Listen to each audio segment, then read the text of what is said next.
Whether you go in with expectations or not, a game is sure to set them with its opening cutscene. Great cinematics before or after the title screen should lay before us an idea of what's to come. The issue with promising beginnings is that it makes for one hell of a plummet if things go wrong. If your average at best video game has an introduction that gets audiences hyped, then there's going to be a lot of disappointment when they get into the real meat of the product. I'm Cy for WhatCulture.com, and these are 10 terrible video games with awesome openings. Number 10. The Order 1886. It was hard not to be interested in The Order 1886 in the lead up to release. Ready at Dawn, who were developing the game, had a solid track record of underrated spin-offs and ports. Sony had trusted them to make a new exclusive franchise, and it would be one of the earliest major new IPs on the PlayStation 4. The game opens with an extended and harrowing torture sequence all played out in first person, as we watch ourselves get repeatedly dunked into dirty water by two angry British guards. It's a dark way to kick things off, and the visuals are stunning.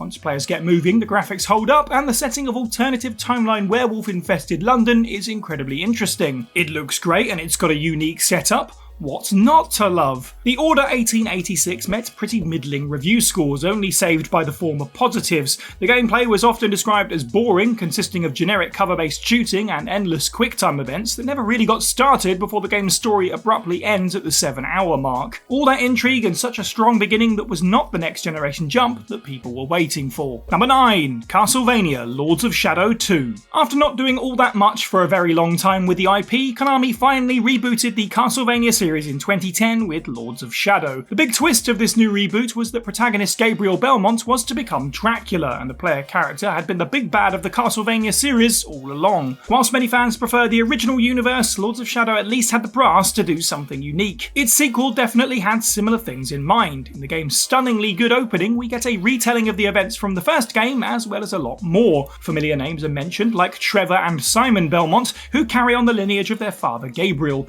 In just this opening alone, there were plenty of twists and turns, as Gabriel kills Trevor and resurrects him as Alucard.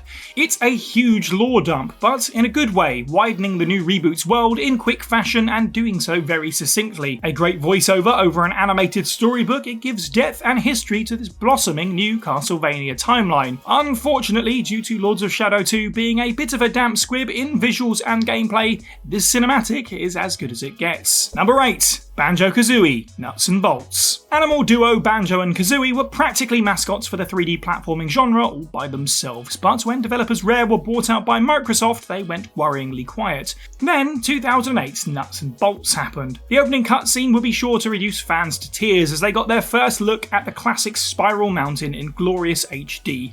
The game quickly recaps the story so far, complete with your expected level of Rare humour, and then takes us to Banjo and Kazooie's abode. In the 8 years since their last appearance, they've grown old and fat, and from here on out, the title breaks the fourth wall non-stop. It's some truly funny stuff, poking jabs at Rare's own failures and the changes in the gaming industry. When it tasks the player with collecting a ton of jiggies but then cuts them off, bemoaning that gamers don't want that kind of thing anymore, well, the goodwill starts to fade. The game repeatedly tells us that the original Banjo games are tired and outdated, and its answer to that is apparently to turn the series into open-world kart-driving blandness. If their appearance in Smash Brothers amounts to nothing more than a fun cameo, at least we'll have the opening few minutes of Nuts and Bolts before Banjo-Kazooie died forever. Number 7. Halo 5 Guardians. As interesting as Master Chief John 117 was becoming as a character, more than just a hardened super soldier, there was definitely room for new faces by the time Halo 5 Guardians came around. Thus, the game kicks things off with its shiny new group Fireteam Osiris. The squad is made up of characters from the Halo books, a short film, and Nathan Fillion's Buck returning from Halo 3 ODST, and it promised to bring the games closer to the extended universe. The opening cinematic briefs the Spartans who, accompanied by an incredible piece of heart-pounding music, drop into the action.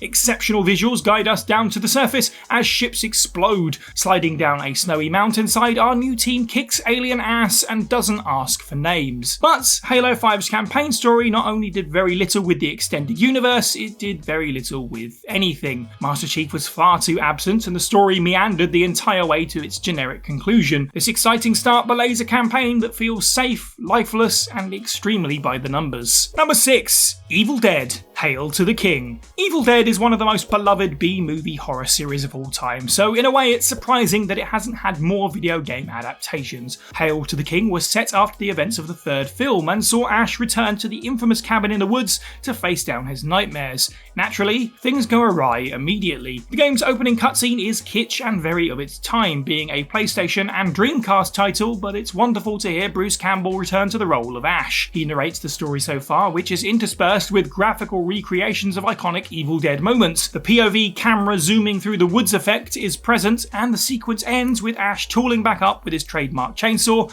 and groovy catchphrase. The cabin itself is great to be in its own nostalgic way, but as you move Ash around the game, the whole thing falls to pieces. This clunky, slow, confusing, and incredibly repetitive Resident Evil-like is horribly boring. The opening cutscene is its one true highlight, which is not really a great selling point. Number 5. Final Fantasy franchise. Now, this one is a little bit of a cheat entry, but hear me out. Think of the Final Fantasy game you dislike the most, or indeed like the least. The thing about Final Fantasy is, no matter how much you dislike an entry, you can't deny that each game has stellar production value. Final Fantasy VIII might be the most divisive of the PlayStation era, but it starts with an epic gunblade battle with Squall getting his face slashed open. Final Fantasy X is something adored or abhorred by different people, but the iconic flash-forward opening of Tidus and Company with its delicate piano main theme is undeniable. Even Final Fantasy X-2 with its crazy pop concert is at least entertaining in its own right. Final Fantasy XIII might be corridors, tutorials and bad decisions for some, but the opening cinematic is a beautiful look at the game's world. Whichever game you disdain the most though, we can at least all agree that Square Enix have done a phenomenal job in the last 20 plus years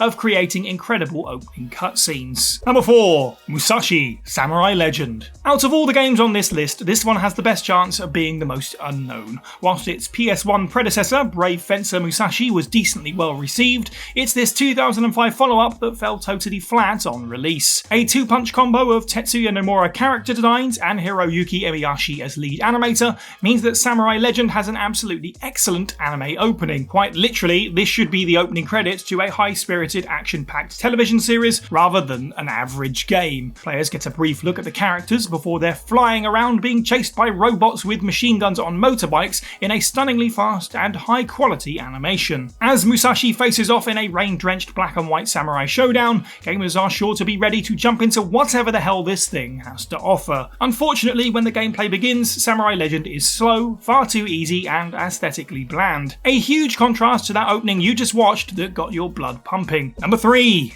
Anthem. A rather recent example of a game that had so much promise sadly undelivering. Conceptually, the world of Anthem is wonderful, an alien planet full of unknown relics that trigger sudden terraforming, complete with massive storms that spawn monsters. Humans are now hundreds of years removed from enslavement from an alien race, and wear javelin exosuits when they go into battle. Parts of this are teasingly touched on in the game's intro before players are set up for their first mission. Anthem from the off feels like a no expense spared experience with its great graphical presentation and cinematic swell. The opening cutscene introduces the setting, cast, and tone as the player character is fired into a cataclysm, clashing with dragon-like monsters in the air before crashing to the ground. Even the compulsory tutorial doesn't feel forced, as the player's exosuit needs a quick reboot after slamming into the planet's surface. Whilst Anthem starts strong, it got lambasted by critics and the general public for repetitive and shallow gameplay. For all of its graphical highs, it was stunted by long load times and an empty world. Number 2. Mafia 3. Mafia 3 has the distinction of having one of the most interesting and unique opening to a games perhaps ever. Many people talk about cinematic, but to give it set up a sense of realism, Mafia 3 goes full documentary. We cut between a travel ad for New Bordeaux and the damage that its criminal underbelly have wrought. A retired priest and a former soldier give the audience their accounts on Lincoln Clay, his family, his upbringing, and his service. The facial capture and performance are immediately enrapturing. The writing builds up a wonderful air of mystique about the setting and the player character before the game even begins. Mafia 3 was praised for its direction, storytelling, and voice acting, but this promise was eaten alive by terrible performance and disappointing, boring gameplay. With a franchise with such a track record as this, and with an opening this imaginative,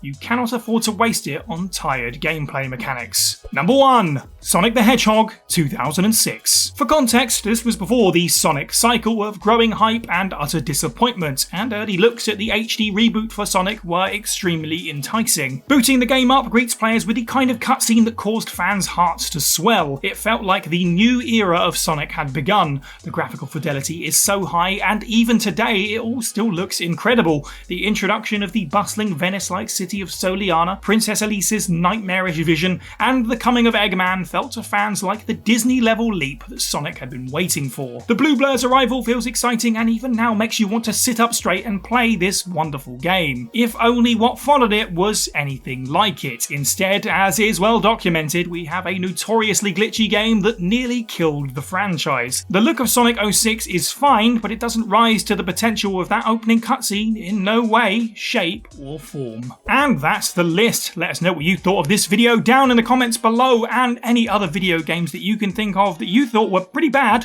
but started pretty good. Make sure you like this video, share it with your friends, subscribe and hit that notification bell. I've been Cy for WhatCulture, and have a good week.